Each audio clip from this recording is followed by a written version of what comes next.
This episode of the Mimics Vale is sponsored by Taste Invader Tea. Treat yourself to 15% off an order of daring and delicious tea at tasteinvader.co.uk using code TMV. In the Vale this week, we say hello to new patron Rebecca. We take a long-awaited return to Survivor's Corner, chat the Artisan of Glimmith, Screamer, but first, Crimson Desert.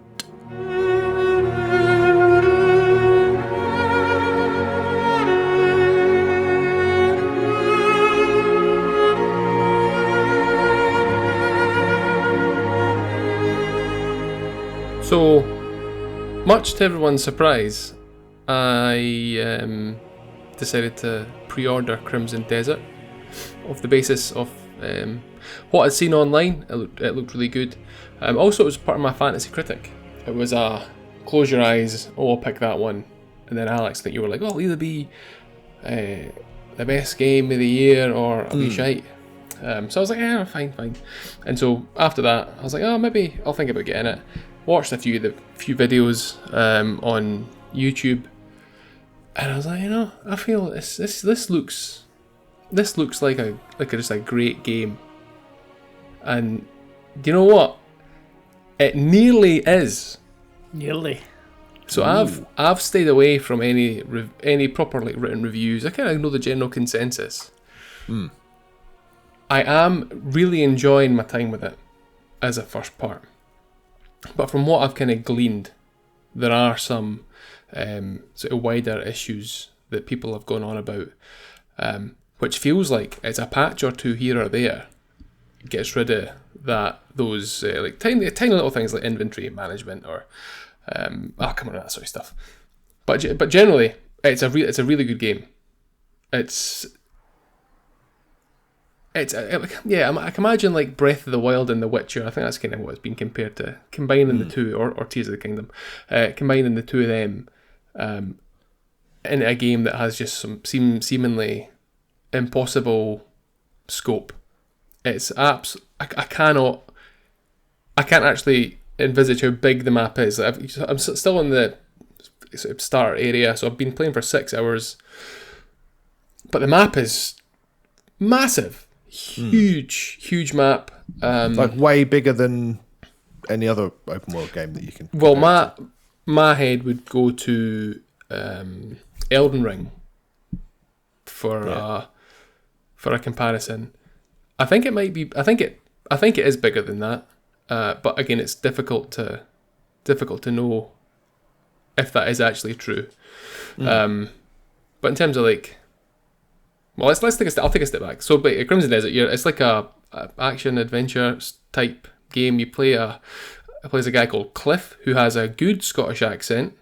Oh, it's one of the I good ones. that straight away. It's a good one. If it was a bad one, I don't think I would have been able to play it. Kind of Bravely Default, eat sorcery, Elvis stuff. What? Obviously, there are many accents in Scotland. Where would you put him that is geographically? True. I'd put it probably north of Glasgow, maybe. I don't know. Maybe central, north, maybe central-ish, more towards the west. Okay. So a bit more in my area than your area. Yeah. I'd say, imagine Gerard Butler, but not as much of a bellend. Poor Gerard Butler, what's he done to you? Nothing. He's just catching strays. So yeah, the game just kind of starts, and that is one thing. The first hour or so, you're just kind of chucked in, and it's not the best introduction. I'm just kind of like, what am I doing? Like, there's kind of a bit of combat, a bit of sitting watching stuff unfold, story unfold, but you don't really know anything about what's going on. I still don't really know what's going on. You get into a scuffle and you die, and then you're sort of resurrected again. You just sort of wake up next to a river, and the guy's like, "Come on now, come over here," and you kind of walk up to a house. You fight some bandits, and then you chum the guy to the first sort of big city. You're like, what the fuck is going on? I don't know what is this? Why do I care? But I guess it's kind of all going to unfold over God knows how long. So I don't think it's got the best opening segment. Right. But something it kept on making me want to play it. I just keep on wanting to see what's going on, wanting to explore, help people out. It does have quite a good gameplay loop. And I've gone against what I normally do. I'm trying not to get frustrated with the inventory, because I've heard that the inventory's one of the biggest bugbears. So I've been like, just take your time. So like it's quite button heavy. So you can go into your inventory fine, but you can also, there's also like hot links, what do you call them? With the D-pad, where you can sort of assign certain armor or weapons, and you can sort of cycle through similar types of item using L and R2. And it's fine, it works, it's good. I think it's more towards the inventory management in the pause menu that folk are moaning about. Like I said, I've not actually paid any much attention. I just get a note at high level. That's what folk have said. The menu itself is menus within menus. So again, that's one of my least favourite things in a game. It is ripe for me to just see like, what the fuck is this? Yep. But it's fine. It's okay. It's not like an Insomniac level where you've got a menu within a menu and you need to go through and it's all shite animation and all that pish. It's nice and just pared back. It's easy to use. It looks like if this game were to come out in 2013 or something like that, it would have probably have gone down and had the same reputation as like The Witcher or something like that. It feels like a game from about 10 years ago, and just how it plays, which isn't a bad thing necessarily, but it's just like so what have I done? Sort of two main quests. The first couple are quite fetch questy, getting you going around places, kind of introducing you to other characters. There just seems to be so many characters, and in the menu there's like a breakdown of who they are, their status, and a lot like a blurb about if they've got a job or something like that. It's just so vast, even down to that level. But it's good. You know, I'm enjoying it. I'm enjoying going around. It's quite a chunky feeling to the combat. You almost fucking stick the head on enemies. You get up quite close. Like I said, like, you know, like more towards the west of Scotland. You know, nice headbutt. That's how they do. You just fucking stick the head in them, and like they're down, and you just smack. You got a mace or a sword or whatever. You just fucking mash them into the ground. It's really sort of fun gameplay. There's a big skill tree which I've not really taken much notice of at the moment. I've had a few upgrades, but it's one of those things. It's like, right, it's a skill tree. It's something I'm going to have to understand at some point, but it's quite big, and it's like it unlocks extra attacks, and there's already quite a few variations on attacks that you can do. So it's like, right, if I learn this now, am I going to play for another 20 minutes, turn the game off, and I'll forgot it by tomorrow, or I'll just sort of level up health or your like stamina, that kind of stuff. So there's quite a well branched out. What's it called? I just fucking said it, but I forgot. Skill tree. Yeah. What are you thinking? What are your questions? Because like I said, it's difficult for me to. It's such a big game, and I'm only 6 hours in. It's difficult for to have like a proper opinion on the big game at large. It doesn't stop people online, though, does it? No. Not questions from me exactly, but Tyler in Discord did ask a couple of questions for you. Because I'm not there. For us to relay them. What games does it feel similar to in terms of gameplay? So in terms of how does it feel? How does it feel? So again, from what I played of The Witcher, probably similar to that. Witcher, Breath of the Wild, Tears of the Kingdom, in terms of the lay of the land, I guess. Because I think those two games that you mentioned there, Zelda and The Witcher, I don't think the combat is particularly good in either of them, but it sounds like it's quite good in this. I don't think it's quick enough in either of those games. Okay. Well, you say the combat is good, but I don't think it starts good because you're just sort of thrown in, and it's R. We can remap them, I assume, R1 to do your main attack, and you're kind of like, this doesn't feel very good. But then I don't know if something changes after you're brought back. So you're brought, you die, you're fucking kicked into a river. You're then sent up. I missed this bit out actually when I said you just wake up next to a stream. You don't. You're away up in some, I don't know, place, learning new abilities, speaking to a bird which flies about, and you meet a wizard. You do that sort of stuff. In fact, there are some frustrating bits during that section. You learn new abilities, and it's like, right, what does it say? It's something like, go to the main reactor, or something along those lines, and you're in like a little basement type thing. It looks like you can see up, but there's a roof, you can't actually get up through it. And I was like, what am I supposed to do? What's going on here? And it ended up being, I could get out somehow. Because like to get to that place that you get that prompt, you do something and you fall through the roof and it seals itself. But I can't remember properly. Like you fuck about and then you get back out again. But it's frustrating. And also, if you are, this may be something people have complained about. If you are trying to go up to someone, like loot a body or interact with your horse, it's very finicky how to do it. Like you get the little prompt, they'll say, triangle, square to mount a horse or to loot a corpse. Yeah. But if you're not standing in the right place, or if you move like a step too far, the prompt disappears and you just jump. You're going to look like a muppet. Yeah. And so you kind of go back. You can hit L1 to do a more focused, like that's where I want to look. But it's like, if it was just a bit more forgiving in terms of, I'm over this thing, just let me just keep that prompt there. I'm not looking at the blade of grass over there.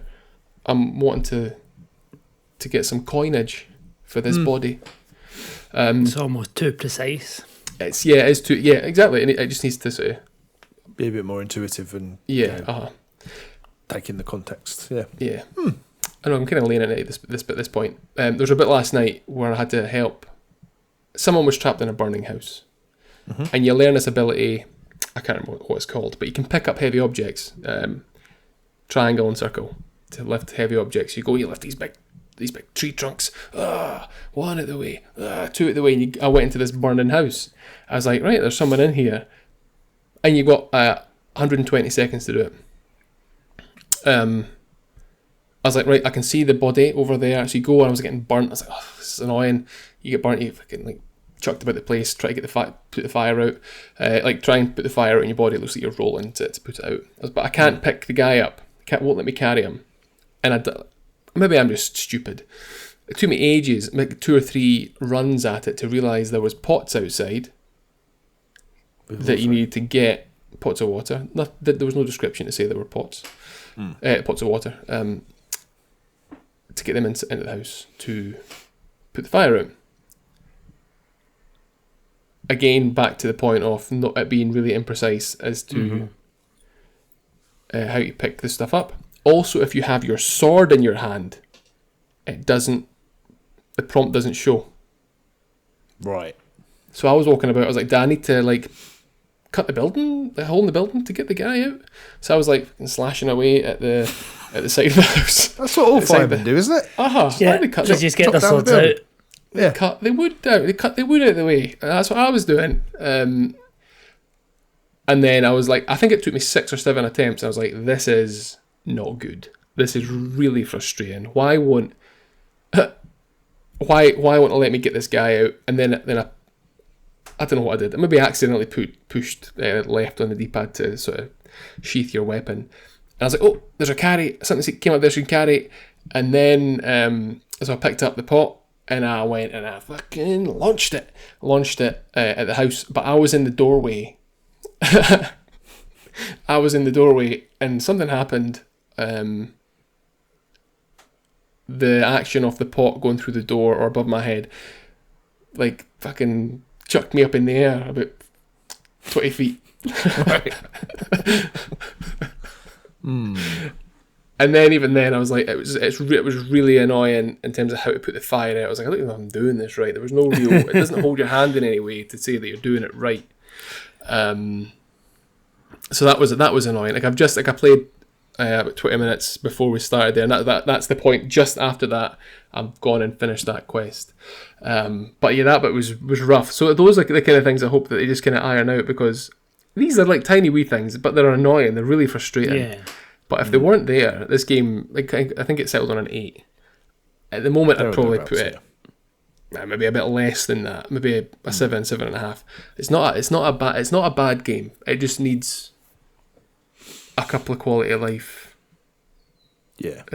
adjustments. But if they do that, like if they do that, yeah, it's going to be, I'd put it above 8, I think, just because of the scope of it, how it actually plays when it's doing what you want it to do, and the setting's really cool, like this fantasy style with a sort of slight futuristic element in terms of you get this funky looking bracelet that helps you do stuff. So it's kind of it's got like a slight sci-fi aspect to it as well.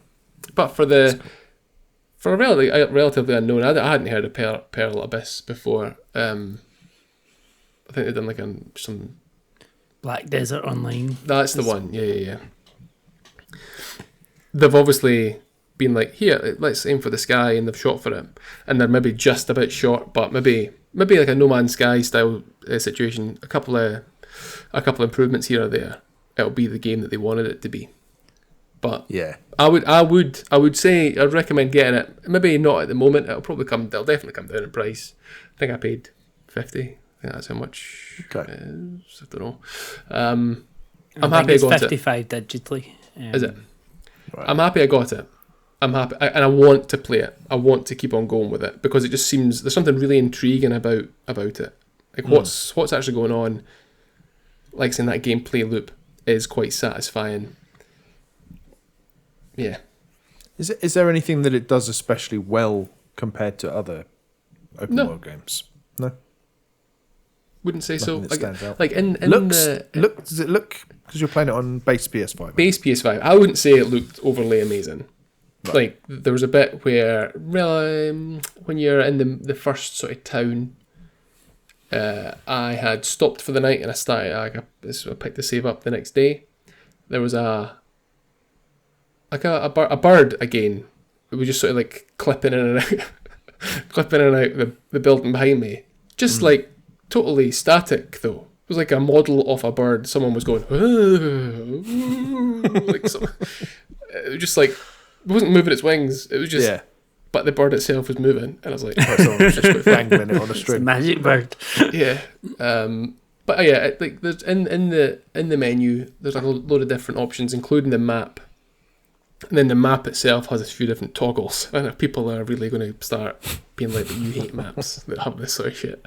And you're right, because I was like, there's a warp point. There's a warp point around here somewhere, and I was looking on the map, and then I had to hit like into the map, and then R or L2 to move left and right in the map to change the filters. I was like, oh well, no, that's the warp point. Yeah, it's a bit fiddly, but it works. But there's just so much like moves that you learn. There's one that you can reflect light using your sword that helps you find stuff. There's just too much. Yeah, there's too much. I can see why IGN were saying in progress, because it's just there's a lot. Yeah. It just chucks everything at you quite early as well. Sounds overwhelming. But do you think Alex or I would like it? I would say you will hate it. Alex would say would probably give it a bash. I When find I've it been playing really intriguing. Like, there's just something about it. I think I'm really tempted because it's kind of, as you say, it's just the fact it throws everything at you, and then you're just a bit like kind of working it out, and some bits stick, some bits don't. And I feel like there's bits, like, almost kind of to the way like I enjoy like the Assassin's Creed games, like that kind of bit of it, but maybe a bit less guided and a bit. Yeah, okay. You can hide in hay. Oh yeah. There you go. We can hide in hay. But yeah, I have been playing it, and I've thought like that you would enjoy it more. But I've said in my head, I think you would hate it, Ben.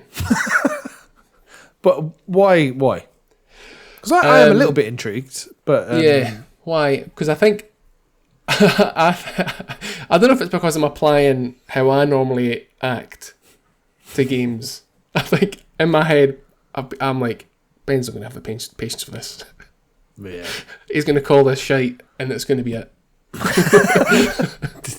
That does happen as well. Yeah. That's But that's kind of thing that I would normally do.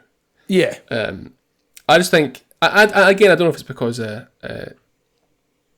what you've said about it and the run up, being unconvinced, me doing the what's in the box, and you going, well, I hope it's somewhere that takes refunds. No, I think my thing was just I don't know where all the hype for it came from. Me neither. It was just odd because it was like the first thing I ever watched of it was like a Digital Foundry video from 2 weeks ago, and I was like, okay, it looks pretty, but what else is there? That's why I was asking, like, what's the hook that sets this apart from any other? Because I think I'm just a bit bored of open world games in general, probably. Mm-hmm. So I was like, and the fact that you said the world is a bit different and a bit intriguing. That's interesting. It feels well lived in, I would say. Mm. And that answers Tyler's other question. Actually, it was about the world. Does it feel kind of endearing, like it's alive? Yeah, it sounds like it does, which is cool. Yeah. Okay. Well, obviously you'll be chipping away at this for God knows how long. Forever. But yeah, like I said, I can't think of anything else off the top of my head because, as per usual, I've not written anything down. So it's just as it came to me. But yeah, it's good. I kind of want to. Like I said, I played it before this. I'll probably play a little bit after this. Nice. Yeah, nice again. Like nice chunky combat. Dosh, fucking stick the heat in them. If they don't refer to it as a Glasgow kiss, then I don't. They've missed an opportunity. I know. We all know what it is. Cool. Sorry. So that's one new game. We've also been playing. Well, Alex and I have been playing another game that's out today, right? At the time of this episode release, and that is Screamer. Screamer is an anime-inspired arcade racing game. Is that a fair enough description, Alex? Yeah, it's a reimagining of a 90s arcade racing game, but with an anime. I don't think it had the anime back then. I think the anime side of it is. Yeah. And that's from the same developers as Lewis's shite motorbike games, isn't it, as well? Yeah, and Milestone. Milestone. Yeah, it's from Milestone. So obviously, you've got your the ones that they do, but Hot Wheels Unleashed. And Unleashed, stuff. Yeah. So it's a lot. I quite appreciate the approach to it. So I've only really played the story mode so far, which basically is some quite cool anime cutscenes with some like talking heads as well, and then you find an excuse to do a little race with various criteria that you have to fulfill during the race. So either it's win the race, come in the top 3, blah blah blah, do checkpoints, all that kind of exactly, all those different things, and that works quite well as a hook to get you in, and it sort of serves as a tutorial, I guess, to take you through the various different systems of the game, because there's quite a few at play. I think the most, like the headline one, is you're using the right stick to drift. Yeah. So you almost like yeah, It's like inertial sounds drift. odd. If you ever played inertial drift to a certain extent. Okay. But it works. It works really well, and the actual racing side of it is really good. And I've had some real brilliant, like nail biting finishes to races and stuff. What are your thoughts, Alex? I mean, I completely agree. I think in terms of, there's a couple of gripes I have with the story mode, and it explains it in the anime, and maybe it's an anime thing, and I'm not the biggest anime person, but it's like all the talking heads talk in different languages. And at first I'm like, is this just not working quite right? But then it says, oh, we have chips in our head that can translate each of the languages. So like the subtitles are in English, but they're like, there's a French guy who's talking in French, there's Japanese, and you're just getting a bit confused. I'm like, is something just not working quite right here? But it is intentional, and I'm not convinced how well that effective works. that is. Yeah, because you're having to read it anyway. It's just like it's just a bit odd. But it's funny because I was thinking about this, and it says you mentioned like the right stick, and I'm like, it's a game where you'd almost say it's a crossover between inertial drift and Gears of War. Because the gear shifting's almost like active reload in Gears of War. Yeah, that's true. You're hitting, essentially, you're not manually changing the gears, but it hits basically a sweet spot. And if you hit LB, or I'm playing it on the handheld, but if you basically hit the L1, LB button within the sweet spot, and it's quite good in how it does it. Like, it'll highlight on the screen, like it'll go a different colour, like it goes a kind of orangey colour when you hit that spot. So, because there's a lot going on, that's the one thing. Does give you a lot to think about. I feel like a Apache helicopter pilot where I have to keep my left eye on my gauge to see when it turns orange. So you're watching for it to turn orange, and then it adds in boosts. So when you get to the adding in boost, it's holding the L button to, like, they add in like a little mini game, and you need to stop it and let it go in the right place to hit the boost in the right spot. And the racing is really good. I think that's to me, and I've tried a couple of the arcade races. Again, I've focused mainly on the story, and the story seems very long. I think in some of the reviews I've seen it's way longer than I thought. Yeah, because I was getting to the end of the first chapter thinking, oh good, this is about to wrap up now, and that's the first quarter off this. And it's like, there's so much more left. Oh my god, because it's not I mean, it's an okay story, but because it jumps around so like 4 or 5 different teams, and you're like, who am I supposed to care about? The only person I care about in that whole thing is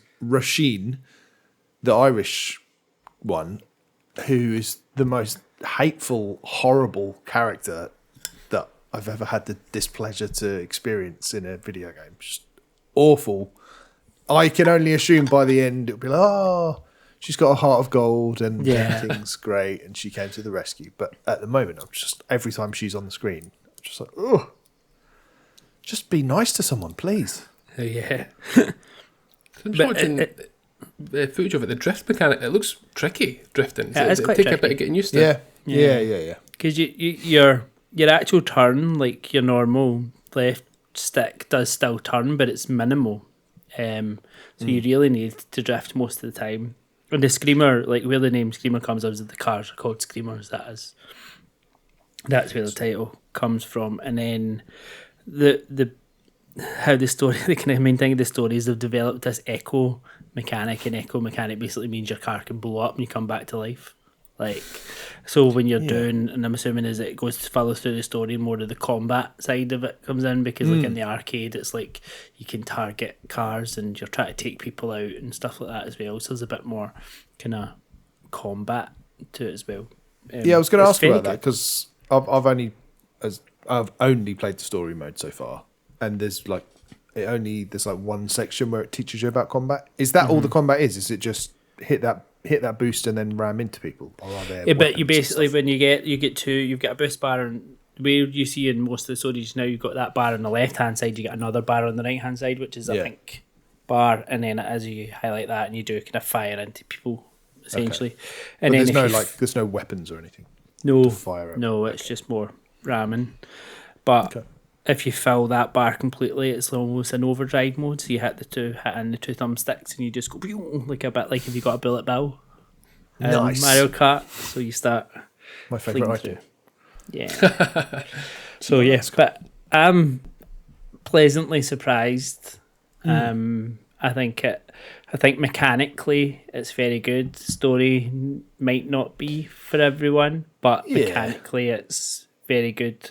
You've got online play, you've got arcade play. There's a lot of customization and stuff in terms of how you could unlock different bits and pieces and go in and customizing your screamer. Good game. Yeah, good. Probably, I think, the high sevens, mid to high sevens, I would say.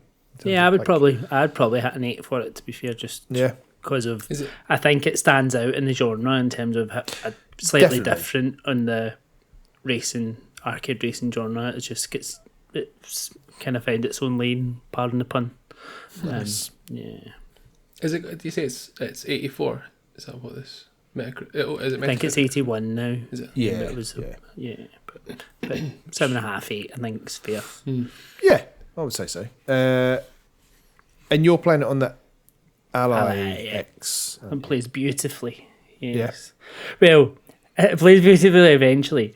And that's not because it's not set up to play beautifully. I thought before I even started it, I was just going to mess about with some of the settings because I know better. Of course. And then I made it look horrendous, and then I reset it all back to default, and it was fine, and it ran really, really nicely. So yeah, I've played it all on the Ally. I'm very happy with it. I think that's the one thing. So I've played it on Steam Deck, and it runs fine. I've bumped it. I think by default it starts on low settings, but I bumped it up to medium, and it still ran at an almost locked 60. So that was good. But it is one of them where I'd love to have it on PS5 Pro and see how it plays then and how it looks on a big TV. It just feels like it would be perfect for that, with the sort of music pumping and just being bombarded. Because the art style of it, everything is quite nice. It does all look really nice. Yeah, solid if not spectacular, I would say. But hands up to them for the effort of trying to do something different with the genre. Respect. What else have you played, Alex? As well as that, so very, very different game. So this is one that came up in our Discord around when we were doing Fancy Critic, and Solgy had picked up the Artisan of Glimmith, and I'm like, what the fuck is that?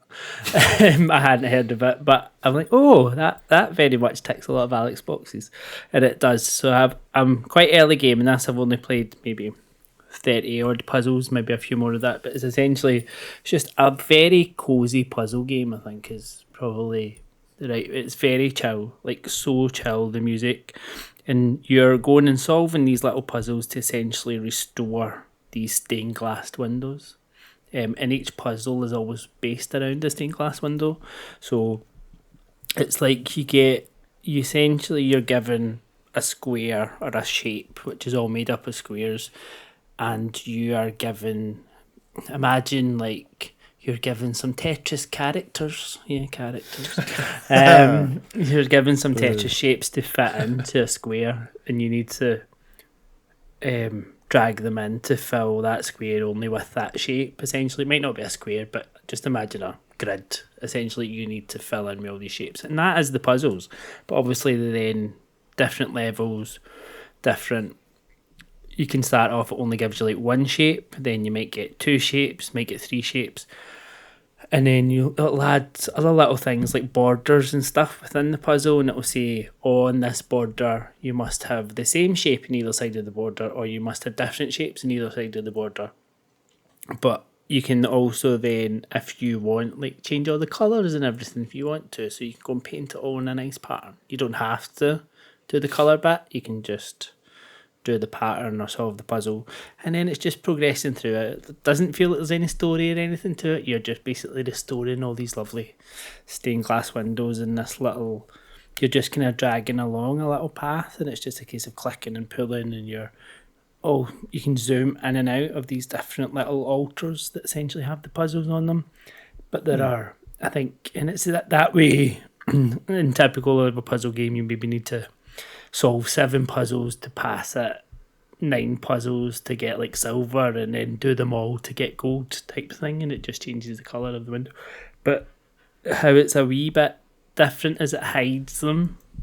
So you need to kind of zoom in and out to find them. So it'll say you've solved like 9 of 12 puzzles and you can't see the other 3 and you're kind of trying to find them. But it's just, yeah, it's lovely. Like it is, and it will, the difficulty will get up and you can add notes and stuff into it when you're maybe trying to solve these puzzles, and it looks not very quite- you yeah, it is very in the nicest way. Like, But as I say, I've only played maybe an hour, but it was a Yeah. lovely hour and a very chilled hour. So yeah, nice It one. looks- Thank you to Soggy for bringing it to my attention. yeah. It looks like a 3D Goisha? Do you know what I'm talking Moesha. about? Goisha. Yeah. Go to the 3D Moesha. ease to Yeah, I know the one you mean. Like a 3D version of that, like that in Viewfinder. Yeah. That's kind of the... It looks like one where you kind of have to play it to understand it as well. yeah, because I mean there's not a lot. There isn't really a lot to it. It's like you have that kind of wee map, and then you go in like different routes through it, and there probably is a little story under there that I've not really got much in it. But the actual puzzles themselves are all quite simple. You just click into it, and it is just a square grid that you need to fit your shapes into and colour in and stuff. And then I'm assuming more will come, and I'm sure I'll have more to see it as I get through.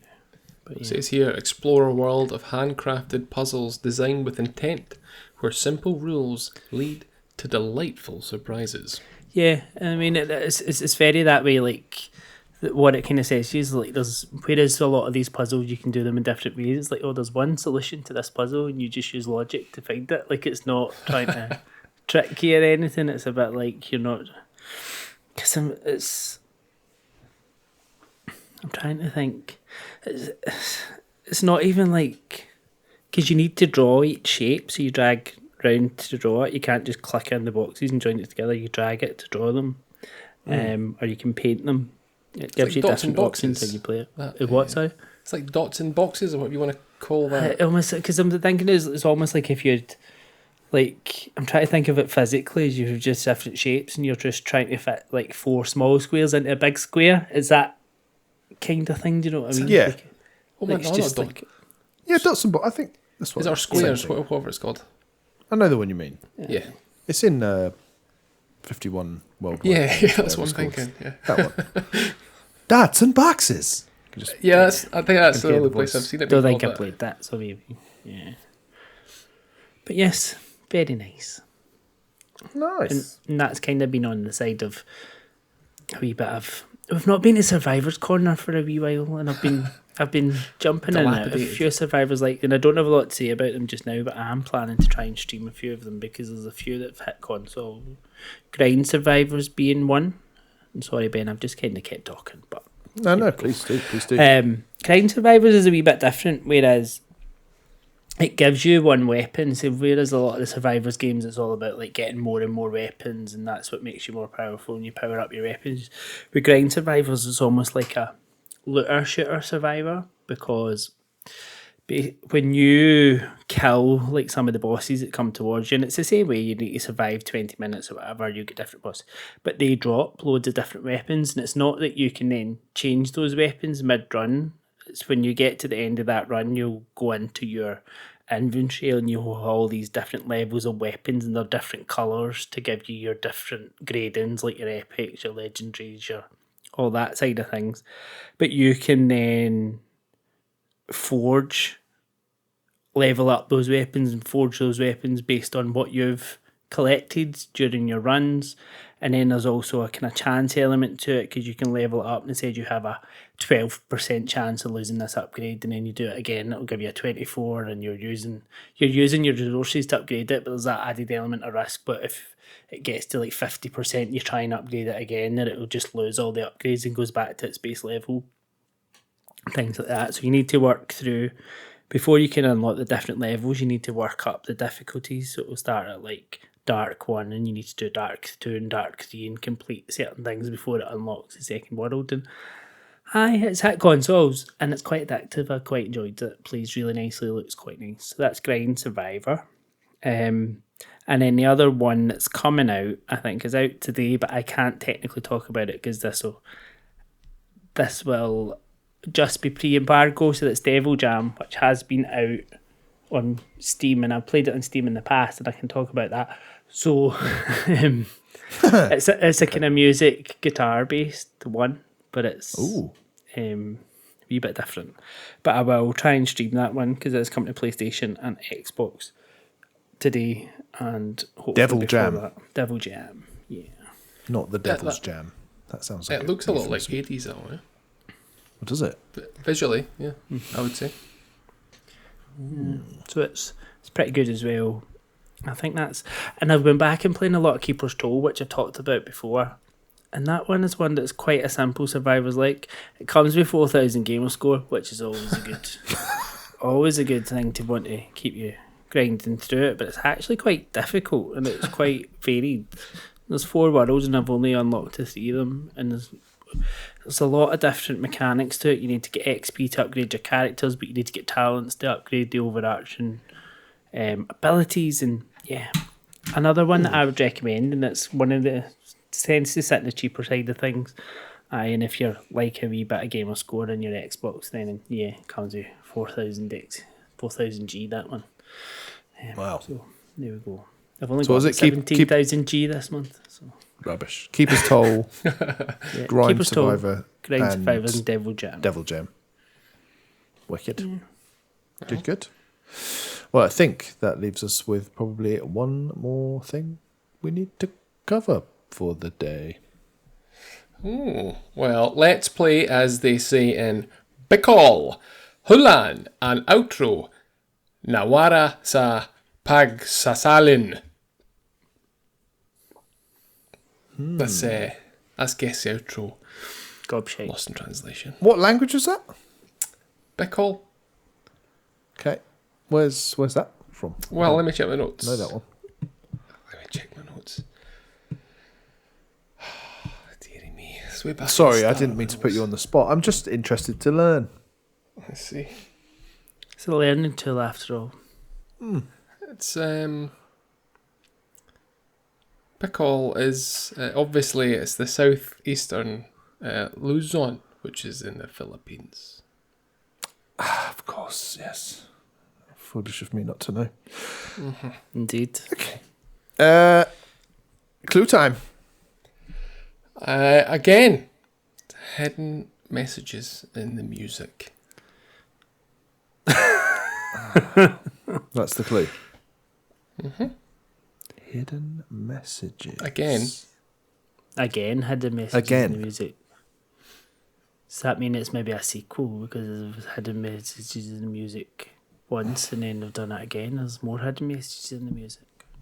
Or I could just be clarifying that I did again. Yeah. Again. Okay, good. Is it an indie?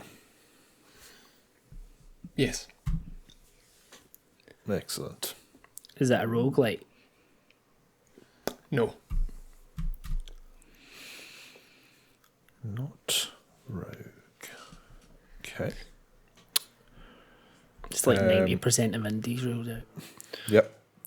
Did it release 2020 or later? No. So do you think 2017 to 2020, or do you think earlier than that? Let's ask. 2017. 2017 or later, Lewis? Well, between 2017 and 2020. What's the question? Was it released between 2017 and 2020? Yes. Okay. So I think that was difficult, Ben, did you? Well, you said Perfect, 2017 or later. And then I was just clarifying, obviously, because we'd already said 2020 or later, so that was all. Okay. Indie, not a roguelike, 2017 to 2020. Do you think we should clarify if it is a sequel based on that again clue, or do you think that's just I think keep that. keep that for now, hold it in our back pocket? Yeah. Is this played from a side-on perspective? I don't even know what you mean about that. Like a side-scroller, like You're seeing the characters from the side rather than like Right, top okay. down or first person. Yes. You think like Okay. Streets of Rage 4 or something?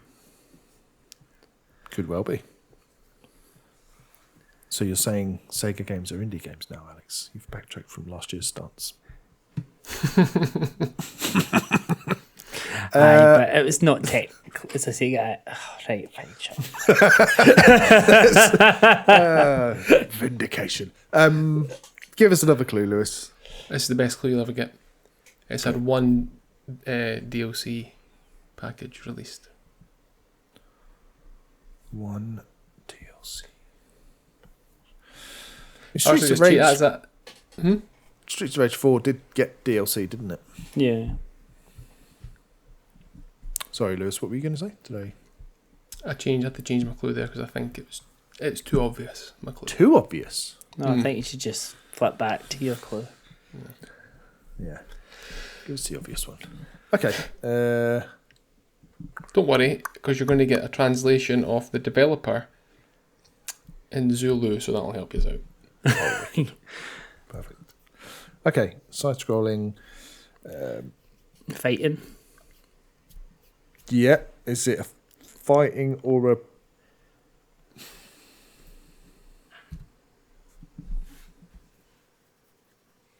What else could it be? Could be a platformer. Oh, so much. Could be a Metroidvania. Fair enough. Is it a fighting game?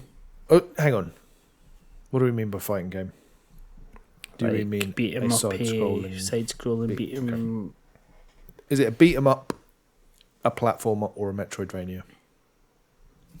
Yes.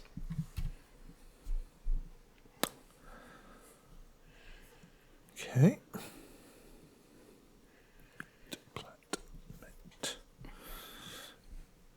Do we want to narrow that down further? I think we'll like see if it is a beat 'em up, don't we? Yeah, go on then. Is it a beat 'em up? No. No. Right, okay.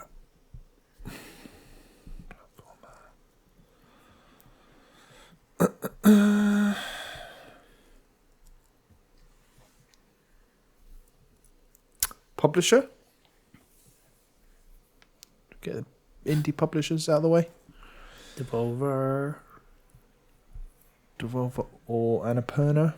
Yeah. Although I can't think of any apart from the Artful Escape. That's like a platformer. We had that before, we have, haven't we? Yeah, yeah. Maybe that's where the again comes in, because you've got to play a different song from. Maybe. Oh, good point, actually. I forgot about that first clue. Hidden messages in the music.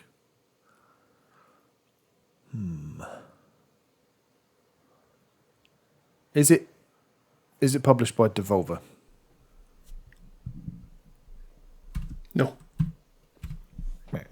Many questions is that? Do you think we should ask if we have had this game as a actual game before? I don't think he would do that. I do.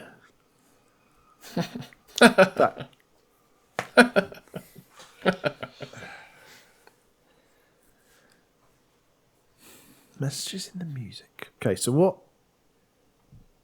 what could it be? There are thousands of games it could be.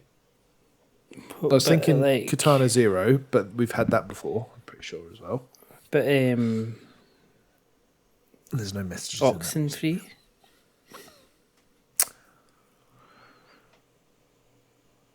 Yeah.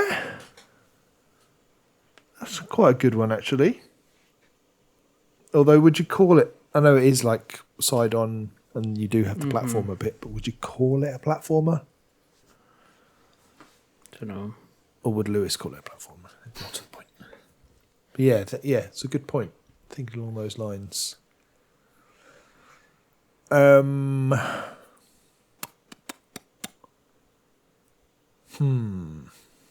to narrow this down? How to narrow it down? See if we mentioned it.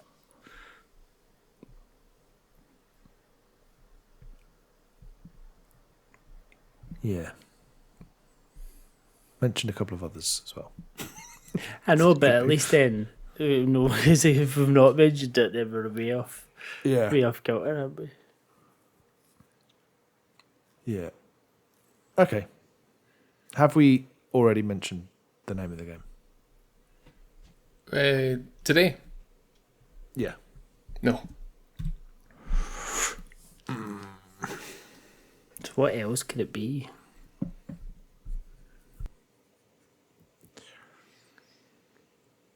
This is the one DLC. Hidden messages in the music. Something to do with again.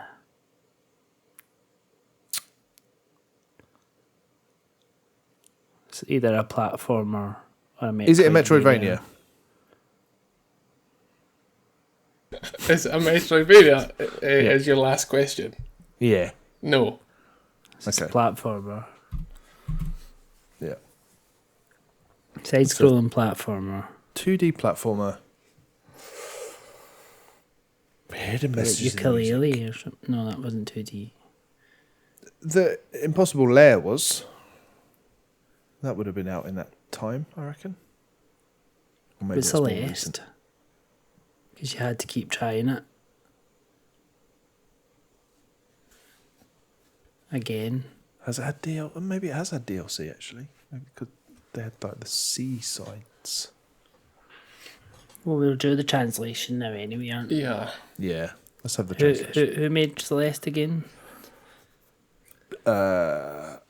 I forget what they're called now. They've changed their name. Right. But Translation. you can figure it out. Come on, get past. Someone's moving house down here. I know that because it was a moving van. Is Imidlalo Ilangil Kakulu. And that's Zulu, right? Obviously. Okay. What are you doing with your hands? Writing. I see. Check that could be Beethoven and Dinosaur, and he has done that. First again. I think not even he would be that evil to do that. We had mentioned it, and he said we hadn't mentioned it in Yeah, this that's true. episode. So. Celeste could be a good shout.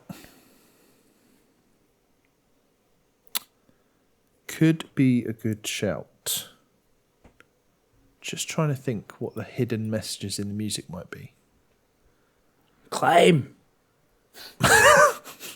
Yeah. Get the apples. Strawberries. Whatever they are. And I think I can't remember the name of the developer, but I think it's like Maddie Makes Games or something like that. And I think they've changed their name recently, but at the time I think it was that. Do you have a better idea? Do you have a better suggestion? No. And the music's great, but I don't know of any hidden messages in it. Yeah, I guess we're going to have to go for Celeste, I guess. That's our guess. Celeste.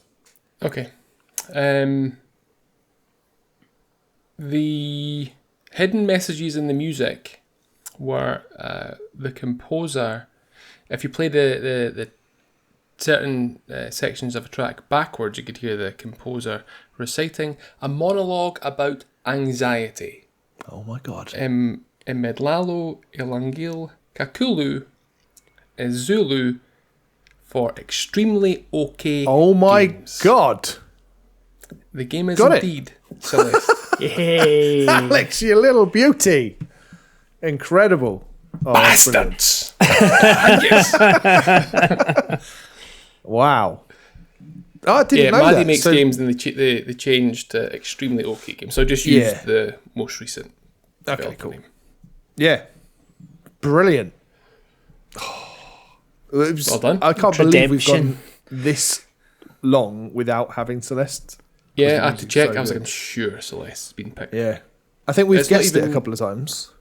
Mm. But yeah. Mad. Oh, that's very good. Well done, Alex. Pulled that one Yeah, well from done, oblivion. Alex. Excellent. Have you played it, It's Alex? Clearly not, given I said apples instead of strawberries.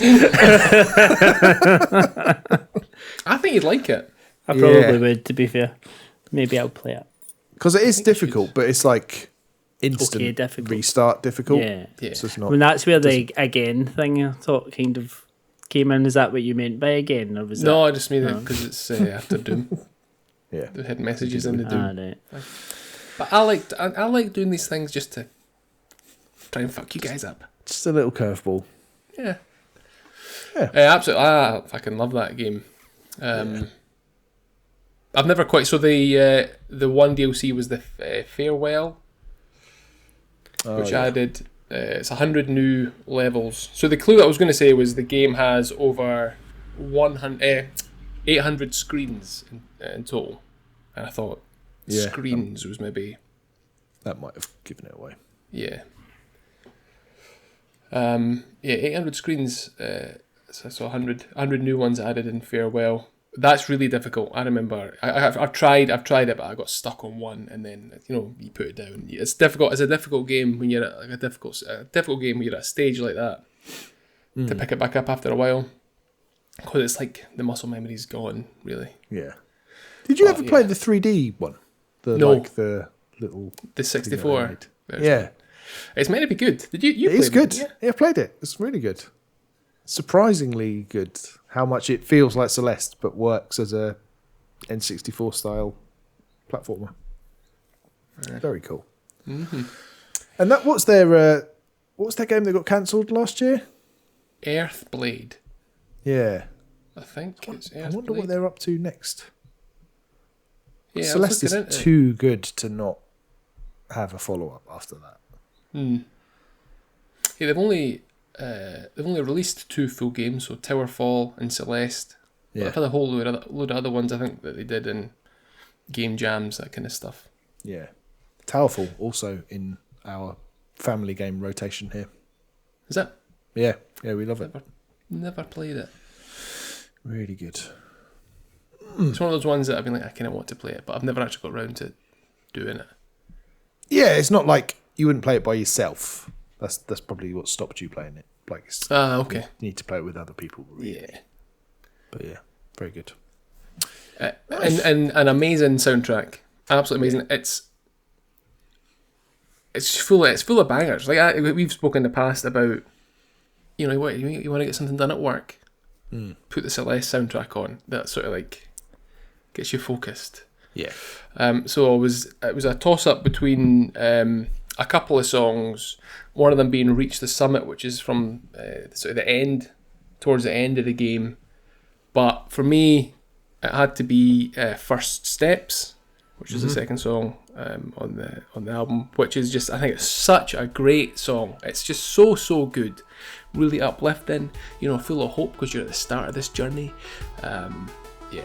Such a good song. So yeah, First Steps, written by Lena Raine from Celeste.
Excuse me.